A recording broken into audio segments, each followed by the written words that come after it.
primeiro lugar, queria agradecer aos organizadores, a Regina, a Letícia, a Mônica, pelo convite para participar desse encontro, desse seminário que trata realmente de um tema que eu acho que interessa muito a todos os países do chamado terceiro mundo, e eu tenho a impressão que hoje é um tema de reflexão importante no mundo acadêmico e também no mundo diplomático.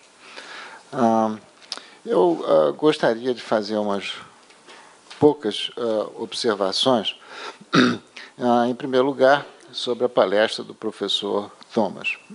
Eu acho que o tema que ele aborda, a ideia de governança global, é um tema que é cada vez mais objeto de pesquisa, objeto de reflexão. Há uma grande literatura a esse respeito. E eu tenho a impressão que a exposição que ele fez tem o mérito de, em poucos minutos, ter praticamente coberto o universo que se encontra, o universo conceitual que se encontra por trás dessa ideia de governança global.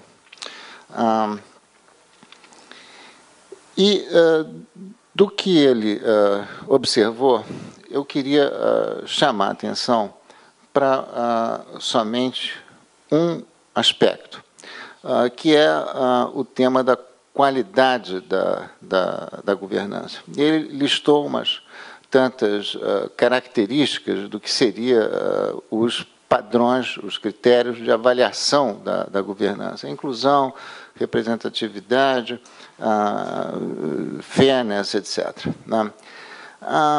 E eu tenho a impressão que qualquer reflexão sobre essa ideia de governança, esse componente normativo é um componente muito forte. Né?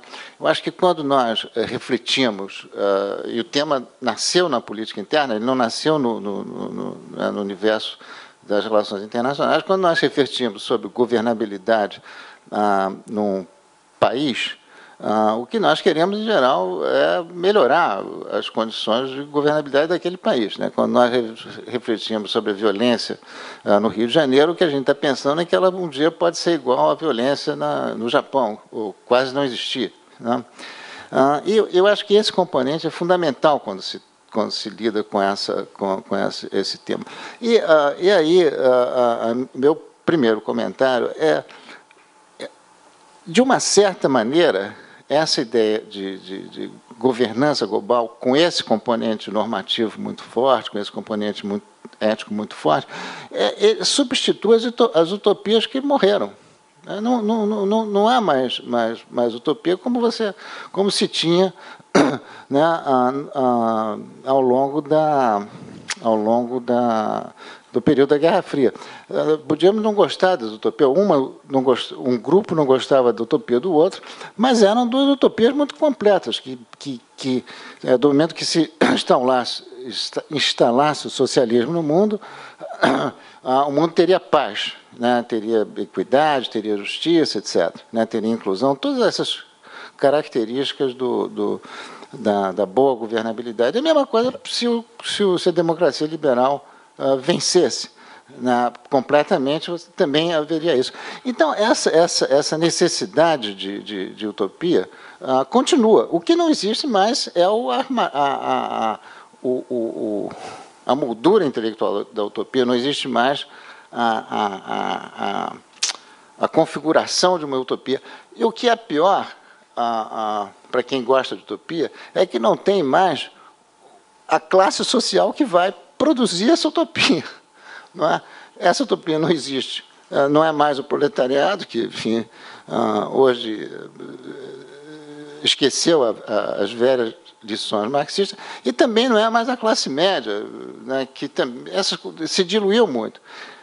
Então, se isso existe no plano nacional, e era o plano nacional, era a mudança do plano nacional, que ia levar necessariamente uma mudança no plano internacional, hoje em dia não existe nem um instrumento da transformação claro no plano nacional, nem muito menos no plano internacional. Eu estou exagerando, estou fazendo uma caricatura do que existe. Né? Enfim, você pode imaginar que essa vontade de mudar não morreu, né? Ela se especializa de uma certa maneira, né? E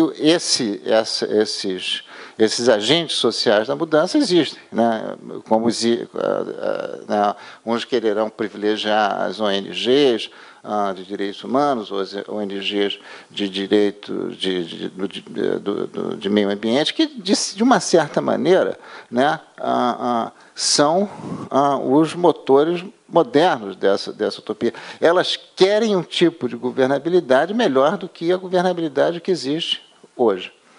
Então, esse é um dado. E o segundo comentário que eu faço é que essa ideia de governabilidade, ela se fragmenta. Quer dizer, não existe mais uma utopia única, mas, como eu indiquei antes, existe a necessidade de mudar. Todo mundo percebe que a ordem internacional pode ser melhorada, né? E aí a origem da ideia da força dessa ideia de governabilidade internacional, ela é uma espécie quase sucedânea da utopia, mas existem várias utopias parciais, né? A ideia de que, se houver um sistema melhor de proteção de direitos humanos, certamente os direitos humanos serão mais bem protegidos, né, através de organismos internacionais, como o Conselho de Direitos Humanos. Se nós liberalizarmos o comércio, haverá mais inclusão, né? Se os europeus se lembrarem e os americanos também se lembrarem de liberar o comércio agrícola, certamente haverá mais inclusão, os pobres vão ficar mais ricos, né? E o mundo vai ser mais igual, mais justo, etc. Então, existem ideias sobre formas de melhorar cada parcela dessa realidade e melhorar, portanto, a qualidade da governabilidade mundial, né? A mesma coisa vale para o meio ambiente, né? Se Kyoto funcionar, certamente nossos netos vão ter um mundo mais verde, melhor. Nossos netos ou bisnetos, talvez netos de vocês, no meu caso, bisnetos de vocês, no meu caso, netos, ou filhos, né? Bom, então é isso. Quer dizer, as ideias estão aí, né? Se nós formos olhar a história das conferências globais dos anos 90, direitos humanos, meio ambiente, elas é uma produção enorme de projetos de futuro, né? E se uma parte do que está proposto naqueles programas de ação fosse realizado, certamente o mundo seria melhor. Mas não são, né? E aí é o terceiro comentário que eu faço, né? Por que esses avanços dramáticos, ou avanços necessários, não acontecem? Se nós olharmos para cada ponto da agenda internacional, o que se percebe é que há ideias de futuro, mas essas ideias são permanentemente bloqueadas, né? Nós falamos aqui frequentemente do Conselho de Segurança, né? Todo mundo percebe que há necessidade, há um consenso nas Nações Unidas que é preciso reformar, mas a reforma não sai, né? Todo mundo percebe que o comércio internacional precisa melhorar, mas a dor está parada há 10 anos. Né? Todo mundo sabe que o sistema de proteção dos direitos humanos precisa ser aperfeiçoado, mas a reforma, a criação do Conselho de Direitos Humanos foi um processo extremamente complicado, melhorou um pouquinho em relação à comissão, mas ainda há muito que melhorar. Então, a grande pergunta é essa, quer dizer, será que esse mundo da transição que a Letícia mencionou, é um mundo parado? Não vai melhorar. O mundo é isso e vai continuar sendo assim, né? Com avanços periódicos, se resolve, o Conselho de Segurança consegue resolver um problema específico no Haiti, ou no Timor, onde for, se conseguem articular 2 ou 3 alguns acordos de comércio que vão para frente, a Assembleia Geral consegue aprovar um ou outro acordo importante na área numa área qualquer de AIDS, ou, enfim, de saúde, mas não consegue coisas fundamentais como desarmamento, etc. Então, a transição é um mundo parado, né? É esse mundo é esse que está aí. onde é que está o agente social da mudança? Os Estados vão se organizar para mudar? Né? Eu acho que, infelizmente, pelo que eu vi na sessão anterior e nessa sessão, é muito difícil. Né? O que os emergentes conseguiram foi bloquear processos hegemônicos. Né? Então, os Estados Unidos não conseguiu fazer a ALCA, os Estados Unidos não conseguiu aliados na invasão do Iraque, a Europa não consegue levar adiante ou convencer as pessoas que a proteção agrícola é uma maravilha, e por aí vai. Né? Então, o que os emergentes conseguiram, né, o que essa multipolaridade conseguiu, não foi criar, né, as bases para o mundo, mas pelo menos ela tem evitado, né, um tipo de hegemonia que era uma hegemonia, talvez, fundada em questões históricas. Eu fico por aqui, eu acho que se eu continuar, talvez seja mais pessimista do que eu fui, então é melhor parar. Mas eu queria, deixa eu fazer um comentário somente sobre o que o professor Witt falou, e que eu acho que é muito importante, e agora é o lado otimista da minha observação. Eu tenho a impressão que existem entre os países emergentes, Brasil, Índia, etc., realmente pontos em que a cooperação é fundamental. E, nisso, eles têm uma certa identidade. Eu vou dar um exemplo de uma negociação de que eu participei sobre HIV/AIDS, a primeira conferência.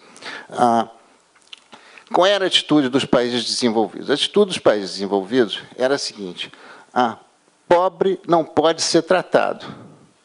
Pobre não vai saber se tratar de AIDS. Nós podemos dar dinheiro para prevenir, tratar, não. E essa era a atitude. Né?